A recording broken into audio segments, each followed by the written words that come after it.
ഒരു കാര്യമേ ഉള്ളൂ. സാർ ഇപ്പോൾ പറഞ്ഞൊരു കാര്യം, അതായത് അന്ന് ഈ കേസുകളെ എന്തുകൊണ്ട് ഇങ്ങനെ ഇത്രയും ഡീപ്പായിട്ട് പറഞ്ഞില്ല, അല്ലെങ്കിൽ പഠിച്ചതിന് ശേഷം വിധി പ്രഖ്യാപിച്ചില്ല എന്ന് ചോദിച്ചു കഴിഞ്ഞാൽ അതിനവിടെ ഒരൊറ്റ ഉത്തരവേ ഉള്ളൂ. ഗ്രീഷ്മ പെൺകുട്ടിയാണ്, ബാക്കിയുള്ളവരൊക്കെ പുരുഷന്മാരായിരുന്നു.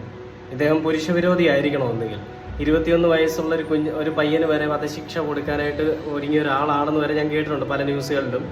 അപ്പോൾ അങ്ങനെ ചെയ്ത ഒരാൾ, ഗ്രീഷ്മ 24 വയസ്സുള്ളൊരു ഗ്രീഷ്മ കൊച്ചുകുട്ടിയാണ്, പക്വതയില്ലാത്ത കുട്ടിയാണെന്നൊക്കെ വന്നിരുന്ന് പറയുമ്പോൾ അതിൽ എത്രത്തോളം സത്യസന്ധതയുണ്ട്, അല്ലെങ്കിൽ അദ്ദേഹത്തിന്റെ ജോലിയോട് എത്രത്തോളം നീതി പുലർത്തി എന്നുള്ളതും നമുക്കൊരു ചോദ്യമായിട്ട് മുന്നിൽ നിൽക്കും. AM ബഷീർ ആരാണെന്ന് നമുക്കൊന്ന് അറിഞ്ഞു നോക്കാം. വിധി പ്രസ്താവം നടത്തിയ നെയ്യാറ്റിൻകര അഡീഷണൽ സെഷൻസ് കോടതി ജഡ്ജ് AM ബഷീറിന്റെ പേര്. കേരള നിയമസഭയുടെ പഴയ സെക്രട്ടറിയും സാഹിത്യകാരനും ഉറുപ്പ എന്ന നോവലിന്റെ പിന്നിലെ എഴുത്തുകാരനുമായ ന്യായാധിപനാണ് ബഷീർ. ഗ്രീഷ്മയ്ക്ക് കൊലക്കേർ വിധിച്ച ചരിത്രത്തിലേക്ക് നടന്നു കയറിയാണ് അദ്ദേഹം. ആ ജഡ്ജിയാണ് കേരളത്തെ പല ചോദ്യങ്ങളിലേക്ക് എത്തിക്കുന്ന തരത്തിൽ ഗ്രീഷ്മ എന്ന പെൺകുട്ടിക്ക് വധശിക്ഷ നൽകുന്നത്. ഗ്രീഷ്മയുടെ തട്ടിപ്പുകളെല്ലാം